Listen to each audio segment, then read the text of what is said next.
Okay, so there should be 4 coins on the bottom layer of the elevator maze. We just got to get up and over this. That's not how you get up and over that, Mario. We've been through this. Me and Mario had a nice long talking to after the last video. And I told him what he needs to do, as much as I love him for who he is maybe he could just control a little better, like his little brothers, Mario Galaxy and Mario Galaxy 2, I guess. You know, let's do this. Let's do it this way. Wahaha! There we go.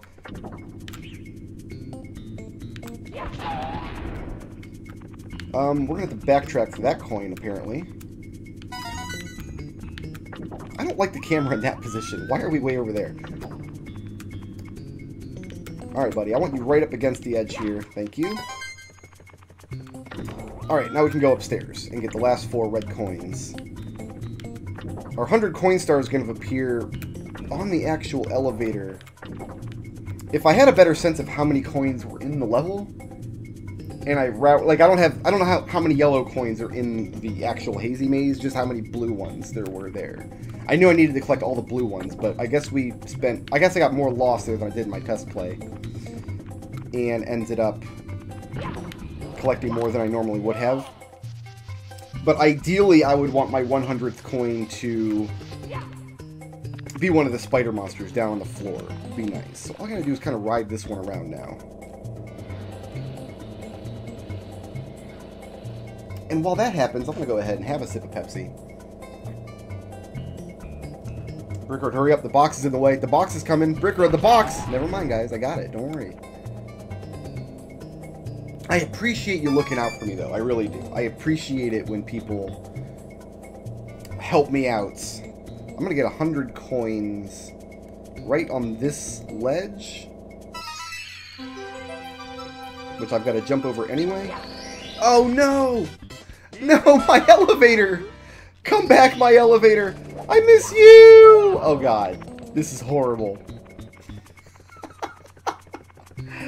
I'm sure there is a tricksy way to get up to that elevator without taking the arrow lift all the way around, but like if I spend an hour or so playing in the Hazy Maze Cave, I might be able to figure out how to do it.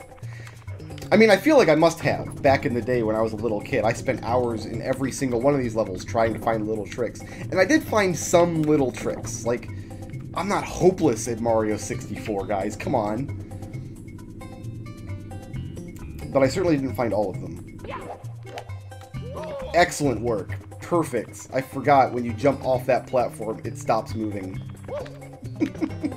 You see now why this Hazy Maze Cave might take 2 videos, right? What's going to be really funny is if I fall 2 more times and die. I should actually be able to go this way. Don't fall off, Mario. Thank you. Yeah, see, I can go this way. I don't need to get all the red coins this time. I'm using my noodle now. The noodle is the thing that comes out of my neck that's got my brain splats in it. Alright, Mario. All you gotta do is chill out on the checkerboard platform. All you gotta do, buddy, is just chill for a minute. Just relax. Think about lasagna. So, the last Italian dish that I made, my wife and I, for our Christmas party last year, we made a dish called timpano. And if you subscribe to the same cooking channels as I do on the YouTubes, you probably already know what timpano is. I, of course, saw it in an episode of Binging with Babish, which is one of my favorite YouTube shows. And it was about a $200 dish. And what it is it's this super lasagna. It's this gargantuan Italian dish filled with layers and layers of basically every Italian food you've ever heard of. We had a layer of rigatonis and a layer of stuffed shells, a layer of meatballs. Peanut was like, let's do a layer of chicken parmesan. And I'm like, yeah, why not? It's Christmas. Let's go all out. Metalhead Mario can move. See, I told you. I told you. Metalhead Mario can move, which means we're going back down to the lake for the 4th time now. So we came in within 4 coins of that coin star. There's more than 4 coins left on the course. Like, there's a whole area above the bottomless pit that has got coins that we could have went to. But that's a little bit more out of the way than I would have liked. Instead, we're going to go down here. I mean, I say that, but maybe it's not as out of the way as the underground lake. I'm not sure. I did it the way I did it. What are you going to do? Unsubscribe? Go ahead. I don't care. I don't care. If you want, it's not going to hurt my feelings. It would hurt my feelings so much. Please don't unsubscribe. I bet you. And if you're watching this and you haven't subscribed already, I would like if you would go ahead and click the subscribe button and then come back every day and watch all of my videos. That would make me very happy. Anyway, I've got to make a long jump over this pit. And the way to do it is to... That was it. That's the way to do it. Good lord. Typically, like, my muscle memory is when I'm coming up on a pit to hold the... You have to duck so that you're sliding like this and then jump out of the slide to get a long jump. And typically you want to do it at the edge of a pit to ensure you're going to make the distance. You know what I mean? To, like this jump here, the closer to the edge you are, the further you'll land and the further away you'll be from rolling rocks coming down the hill. For this particular jump, though, at the end of Metalhead Mario Can Move, you do not want to jump at the edge of the pit because there's a second pit that you'll just go flying into. So what happened there is I jumped at the proper spot. I do need my metal hat. Where am I going? It's not regular head Mario Can Move. Regular head Mario is perfectly sessile.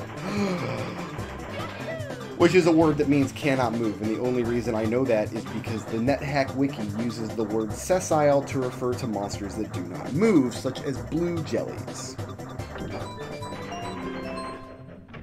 What happened the first time is I jumped in the right spot, but I didn't get my... Ooh, that was almost terrible. I pressed the duck button too late, so my second jump didn't come out in time, so I ducked and slid into that hole, which, hey, you know, pretty cool, pretty cool. Come on, Mario, back to work. You're not done here. Navigating the toxic maze. Now, I did say I want to try to do the stars in the order they unlock in each level.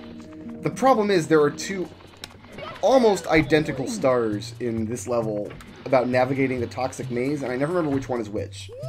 So we're going to do one of them, and if it's not the right one, we'll immediately come and do the other one. So if we get the stars out of order here, please accept my sincerest, eternal apologies.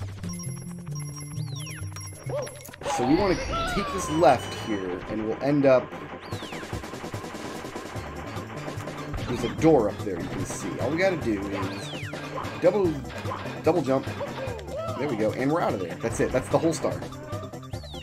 If this is the right one, it might not be the right one. There's a nearly identical, slightly harder to reach exit out of the Hazy Maze. So hopefully this is the right one, and if not, we will have gotten the stars out of order. And here's where you can see some more coins that we could have gotten. Zoom out a little bit. The problem here is that it can be tricky to tell where Mario's hands are in relation to the monkey bars that he's swinging on. And if he tries to grab the very edge of the monkey bars, obviously he can't do that, and he'll just fall into the bottomless pit below. There is a bottomless pit down there for your convenience. Ah, that was the wrong star. That was amazing emergency exit. Alright, let's go back and get navigating the toxic maze. I wonder why the harder to find... Because that's the first exit you find, and then the second exit is that it's just a little further down that hallway, but it's harder to reach. I wonder why they put the harder to reach one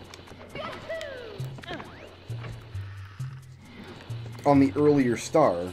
Because you can almost see that door just coming around the corner. You would think that, like, you'd see the door. Maybe the idea is that you'll get one of those 2 stars, and then you won't think about the other one.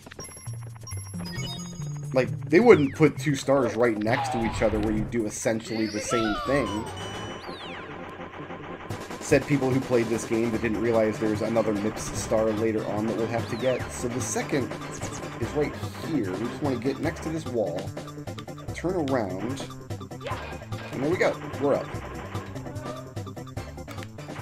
When Mario's right against the wall like this, it can be hard... Oh, I can't demonstrate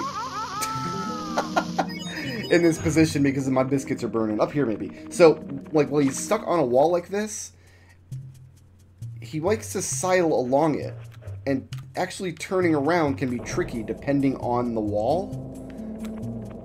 I've watched a lot of videos detailing the inner workings of Mario 64's code and why it does weird things in weird places.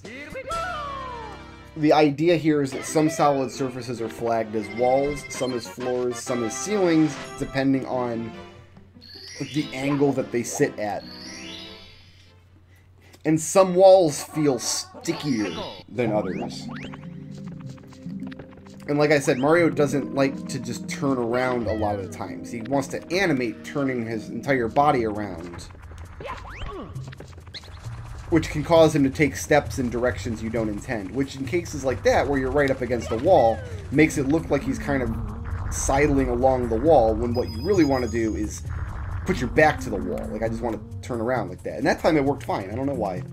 All we gotta do now is wall jump. Not wall jump, I'm sorry, wall kick. He doesn't wall jump in this game. Or with the controller in my hand, apparently. Mario, you're making me look bad. Mario, I mean, you're the one who's hitting your head.